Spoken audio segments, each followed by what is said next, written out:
Hi guys, it's Chris back with another audio review. Today we're going to be looking at the Moondrop Cross-Cranicle Blessing to Dusk. Starting off with the build, accessories, all that good stuff. We get a pretty well-built, no-nonsense gray carrying case, a bit of a hard shell. I think this is aluminum framing. Looking inward into the IEMs, we have a pretty minimalist aesthetic here, just simple silver-ish faceplate, or it's a stainless steel but silver color, with these clear acrylic shells and a kind of basic copper-colored cable. Aesthetically, I think they look quite nice. I like that you can see the drivers on the inside. This is a hybrid set with, I believe, 4 BAs and 1 dynamic driver in each earpiece. And that's important for the frequency response, which we will get to in a moment. As for ergonomics, comfort, the IEMs themselves just nestle in my ears pretty nicely. They do take up a lot of space in the ear, but I actually find that makes them pretty good for isolation, blocking out outside noise, and they're very secure. So when I'm kind of walking around, they don't want to fall out of my ears. They stay in place really, really well.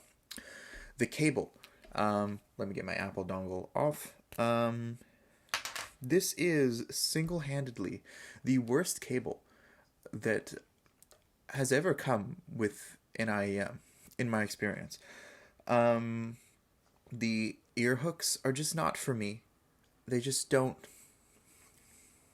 They just don't fit kind of around my ear in a way that I like. They're just a bit restrictive there.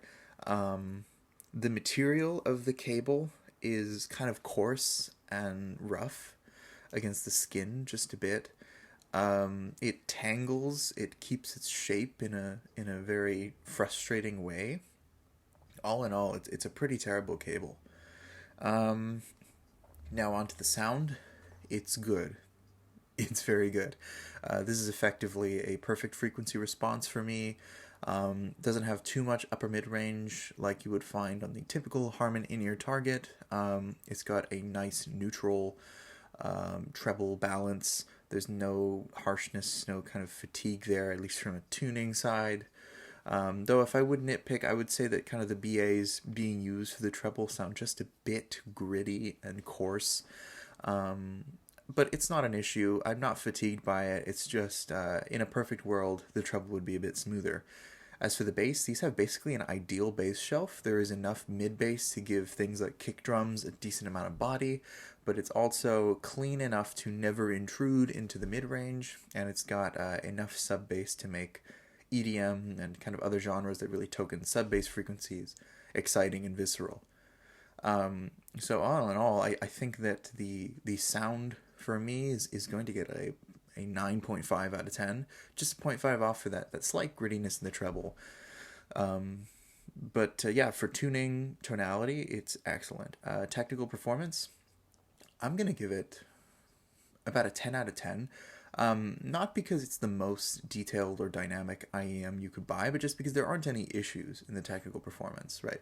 Like the bass is fast, it's incisive, it's well articulated, it has a decent sense of texture, slam. The mids are, as I said, the tonality is great. The mid-range tonality is excellent, timbre is excellent, detail retrieval is beyond above average for the price point. Imaging is fantastic, and it's just a really technical IEM overall. Very solid.